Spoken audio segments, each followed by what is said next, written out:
नमस्कार दोस्तों, आज हम बात करेंगे उन फंड्स की। वो ध्यान से सुनना मैं क्या बोलने वाला हूँ, क्योंकि तो फिर बहुत सारे लोगों के कमेंट आते हैं कि सर आप तो हर महीने हर 10 दिन में एक नया फंड बता देते हो। तो यहाँ पे देखो, पहली बात तो ये है कि हर महीने छोड़ो, हर एक दिन और हर एक घंटे कोई ना कोई अपना पोर्टफोलियो बना रहा होता है। और जब वो इंसान पोर्टफोलियो बना रहा होता है तो उसको ये जानना होता है कि अभी रिसेंट में कौन से फंड चल रहे हैं, ना कि वो फंड जो 2 साल से ऑलरेडी चल रहे हैं और कभी भी अंडर परफॉर्म कर सकते हैं।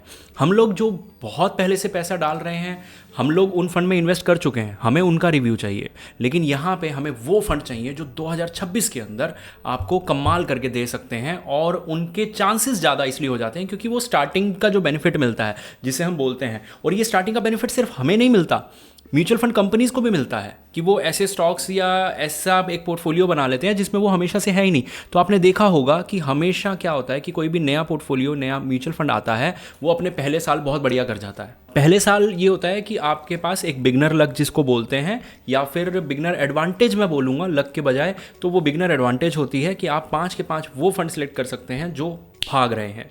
तो अब कौन से भाग रहे हैं, मिड कैप कैटेगरी में या स्मॉल कैप कैटेगरी में? अभी हम मिड कैप देखने वाले हैं, और मिड कैप कैटेगरी में कौन से फंड भाग रहे हैं जो अगले साल भाग सकते हैं। लेकिन ऐसा नहीं है कि बिगनर जो कर सकता है वो हम नहीं कर सकते। अगर मैं अपना मिड कैप चेंज करना चाहूँ तो मैं कर सकता हूँ, बट ये है कि मैं सारे फंड चेंज नहीं कर सकता, लेकिन एक तो कर ही सकता हूँ।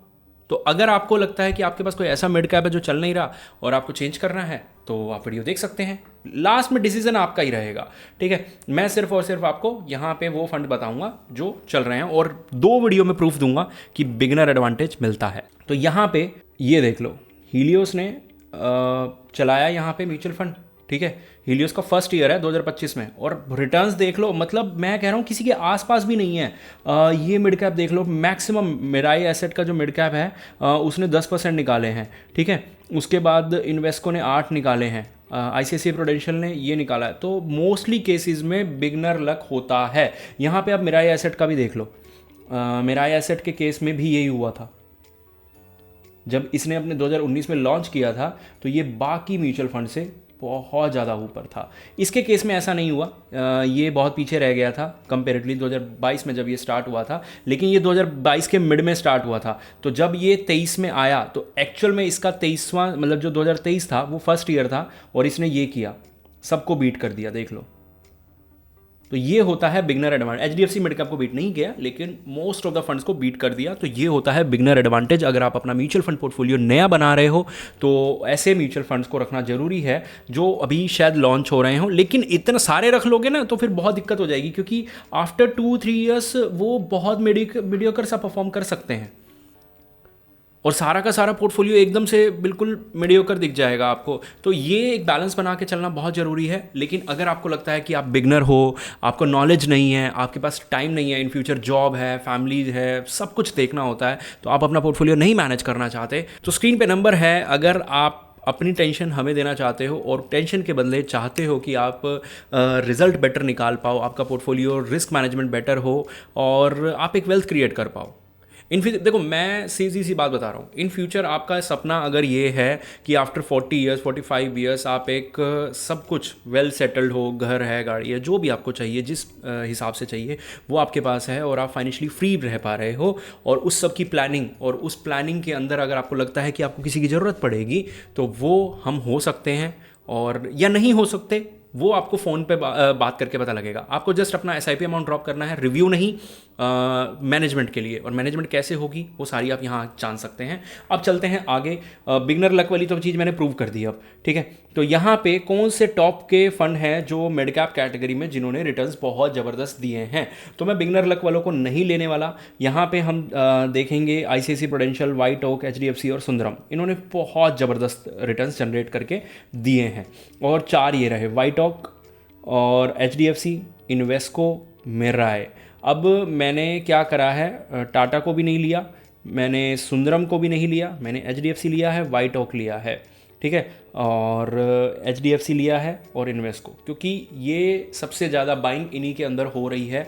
बहुत से लोग इन्वेस्को बाय कर रहे हैं भाग भाग के, और व्हाइट ओक बाय कर रहे हैं, और HDFC one of the most consistent fund, और मिराई एसेट फाइनली बहुत अच्छा लगा इनको देख के यहाँ पे कि ये अब वापस उस कैटेगरी में आ गए हैं जो क्वालिटी ये एक टाइम पे प्रोवाइड करते थे।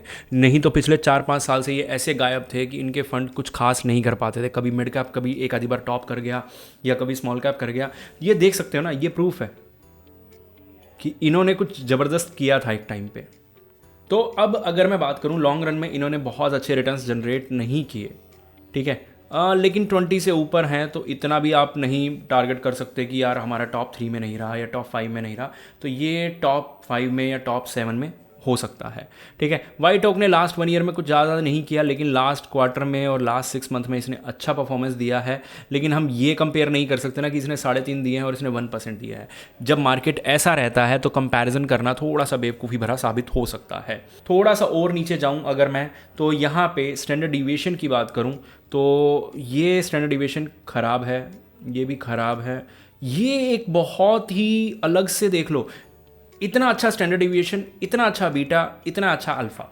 मैं किसी और पे नज़र ही नहीं डालना चाहूँगा कि 2024 के अंदर अगर मुझे एक ऐसा फंड मिल रहा है जो कंसिस्टेंट भी है, जो नया नहीं है। मुझे बिगनर लक में ज़रूरी नहीं है कि एक नया फंड ही लेना पड़ेगा और मैं पुराने फंड्स के साथ भी जा सकता हूँ। तो वो आपका हो सकता है पहला फंड HDFC मिड कैप, अगर आप पोर्टफोलियो बना रहे हो 2026 के अंदर।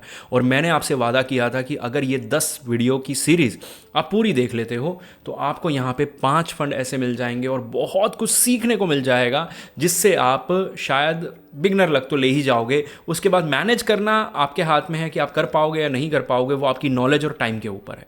इसलिए मैंने आपको 2 ऑप्शन दिए थे कि ये सीरीज़ कंप्लीट देख लो जो मैं बना रहा हूँ, ठीक है, ये सेकंड वीडियो है इस सीरीज़ की, या फिर जो मैंने नंबर दिया था, ठीक है। आपके पास दोनों ऑप्शन है और दोनों ऑप्शन में से मैं आपसे रिक्वेस्ट करना चाहूँगा कि इसके अलावा थर्ड ऑप्शन ये है कि इंडेक्स इन्वेस्टिंग कर लो। और बहुत सारे ऑप्शन हैं जिनके बारे में मैं अगली वीडियो में बात करूंगा, लेकिन मैं नहीं चाहूँगा कि आप उन ऑप्शंस पे जाओ, ठीक है। क्यों नहीं चाहूँगा, वो नेक्स्ट वीडियो में सुन लेना अगर इस बात के रिप्लाई पे कमेंट करना है तो। लेकिन कमेंट करने के लिए बहुत अच्छी अच्छी चीज़ें हैं, वो कर लो, वो ज़्यादा बेटर है।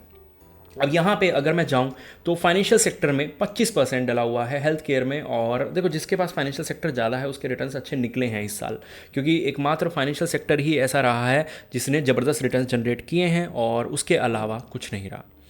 मोतीलाल के पास फाइनेंस नहीं है, टाटा के पास फाइनेंस नहीं है, और एक फ़ंड था मैं नाम भूल रहा हूँ। तो इन 3 फंड्स के बाद बिल्कुल भी फाइनेंस का मतलब बहुत मिनिमल सा एक एक्सपोजर है, जिस वजह से इनमें सबसे ज़्यादा ड्रॉप देखने को मिला है और लोग पागल हो रहे हैं कि यार ये तो अब बेच देने चाहिए। वो आपकी मर्जी है, लेकिन रीज़न साफ़ है, उस चीज़ को आप समझ सकते हैं। तो आपके लिए इस वीडियो का पहला फंड ये हो गया।